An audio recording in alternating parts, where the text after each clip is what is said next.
Hi, hello and welcome back to my channel, Pixel-Flix. I wanted to share with you the ways my series imagination has changed and how my OCs have changed. Don't worry, the premise is still pretty much the same. I just wanted to push myself more. Quick recap of the imagination series concept. In the futuristic cyberpunk time of 2025, robots have run amok, sucking creative energy from humans and resembling famous urban legends. A small crew of ragtag college freshmen who are strongly anti-AI and have been born with elemental powers have taken it upon themselves to destroy all of these bots and save creativity, teleporting in their van to fight bots around the globe. They also each have a specific creative skill that they use to fight, but they're in college, so they need a way to make money, therefore turning their bot calling into a bounty hunter's job. This series is also supposed to be a visual metaphor to spell it out for the AI brothers who think it's innovative and innocent. Generative AI should only be used for such things, like lightning speed. Research, but always check the sources and trust your judgment, as it makes mistakes. And for putting together schedules that you yourself feel like you can't really come up with, not for making art, music, writing for school, or creating stories, you know? Things that rely on human emotion, process, and care, not just the end result. Alright, let's get to work. Let's start with the OCS. Once I tell you each of the characters, I'll go over bigger story changes in another video. Oh, and spoilers abound for the upcoming episode, but for the sake of how long this took, I do hope you're willing to risk being a little spoiled. Though to understand all of these changes, you should go watch the first pilot Sois Amayas Chicos to get a little more understanding of the changes I'm making and why.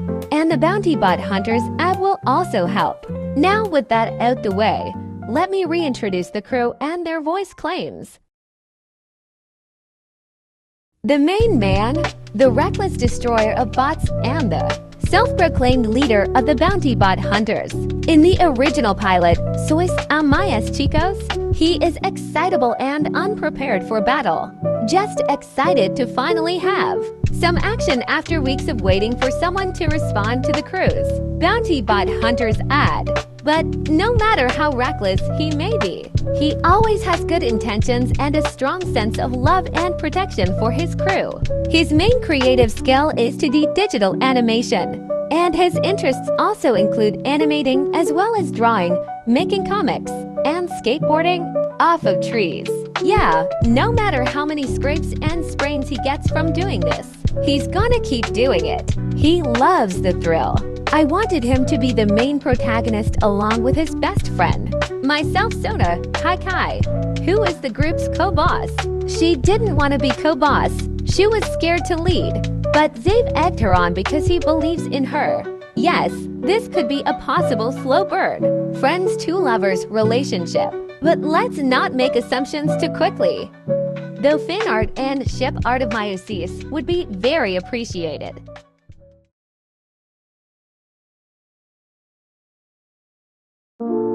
The ray of sunshine and optimism, and ironically the oldest member of the team. Despite being the shortest, his personality and the personality of the others really weren't shown. He will always do whatever he can to brighten your day, but he also has some parental religious trauma. We're not going to get into that with our limited time. And I don't want to depress you all, but just know it's bad. But he doesn't let that pull him down, trying to be a source of light and happiness for everyone he meets, especially his friends and any Bounty Bot Hunter clients. His main creative skill and pastime is sewing, and he even made the suits that the crew wears. I based his design on Steven Universe, as you can see.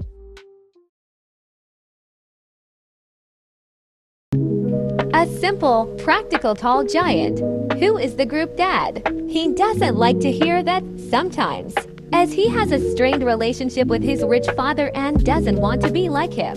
Yeah, he's a deadpan 6'3" angsty rich boy with daddy issues who overworks and has long hair, but not a complete fanfic stereotype. He's really quite sweet and caring once you get to know him. And the crew knows this. He's very responsible and keeps the crew in check as if they're his children, haha. And he's not a stalkerish mob boss with anger issues and a power imbalance. Nash is also level 1 autistic with an IQ of 190 and can get overwhelmed in certain settings. His friends really shine in these moments, his girlfriend Summer especially, because they have made him a whole tub of fidget toys to stim with. And Summer is the only one who can keep her baby from being overwhelmed, calming him down with sweet words and a reminder to squeeze his stress ball. His main creative talent is 3D animation and modeling, and he's kind of a techie, using some 3D models in tinkering and building, which he likes to do in his free time along with his creative skill. Jace, a little grump, quick to argue with people, and might throw hands before talking. No, he doesn't have trauma for his anger issues. This is just a flaw he has to overcome. But he's mega protective of the crew and anyone who needs help. Really strong about justice. His main creative skill is cooking, and he takes that very seriously. The kitchen is his main sanctuary, and no matter how mad he may be at his friends or mad for some other reason, he will never scamp on the quality of his food, even keeping a specific flavor profile for each of his friends, their allergies, their intolerances, their likes and dislikes. And for Nash, he makes sure to mind texture, so he can enjoy Jace's food without being overstimulated.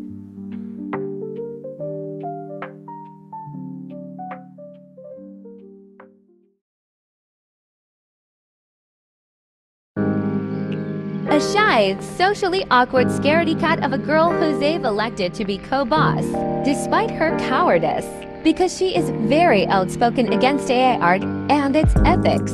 This is me in real life, BTW. I'm not very outgoing unless it's about my passions, but you start asking me about the ethics of AI art, and who will prepare for a full-length monologue. As leaders of the bounty bot hunters, they balance each other out. Zaid gets Kai out of her comfort zone, and Kai grounds Zaid. In reality, when his ideas and actions become a bit too eccentric or dangerous, she can also read people's emotions very well, and will push Zaid and the others to talk about their feelings if she feels it's necessary. Her main creative skill is to do digital animation just like Zaid. And in her pastime, she likes napping, drawing, of course, making animatics, practicing animation, watching horror movies. That's a touch of irony for a wimp. And she also likes making realistic replicas of food. As she appreciates the art, I'll show you guys my food replicas someday. And maybe I'll sell some. Nash's girlfriend Anne, a wise mom friend who's very flexible. Dancing, which is her main creative skill, singing, gaming, and sculpting. She's also a massive weeb and loves to cosplay, even making her own cosplays. She's been in many beauty pageants from 6 to 17 years old, and she still does them occasionally. Her parents weren't exploiting her for pageants, and it was always her call to quit, but if anything, the pageantry just helped her develop all her skills. As the mom friend in the group, she doesn't really prioritize her own mental well-being and never wants to be weak for the team, because she wants to be the person they come to for respite and advice. She doesn't have mental illness or trauma per se. She just doesn't consider her mental well-being as important as that of people she loves. She will learn sooner or later. As Zaid becomes a more responsible leader, he'll have the feeling of not being able to talk about his feelings, thinking he should be the rock of the crew.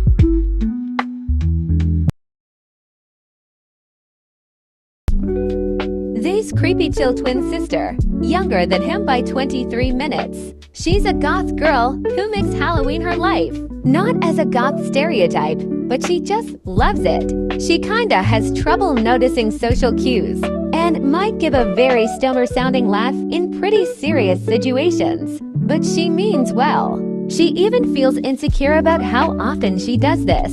So this is something for her to work on. Her creative skill is music, specifically electronic music, drums, and creating vinyls. Her interests are watching musicals. Hamilton is her favorite, collecting vinyls, collecting anything Pusheen related, and making resin art.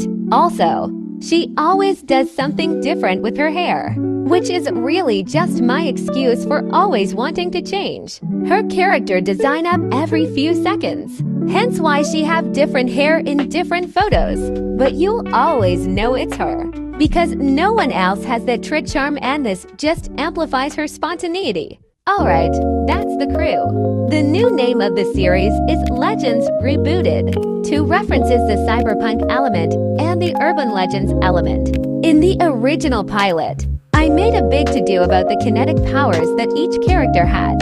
I've decided to get rid of their kinetic powers, because the series will already be tackling enough. If anything, no powers will just add to that cyberpunk I feel I want, and they will still be bounty hunting robots for college cash.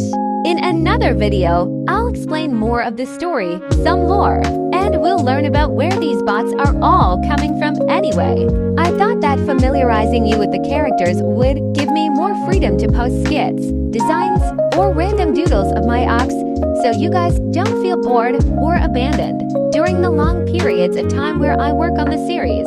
Plus, you wouldn't have to wait for the series to know what the characters are like, and I can't post skits if you don't know the character's dynamic. Now can I, at least. That's just how I feel. Thank you guys so much for watching Pixel-Flix today. Have any questions? Please share in the comments. But remember to be civil, like, share, and subscribe. Hit the all notifications bell so you can be notified when I post something. And Illy, bye-bye.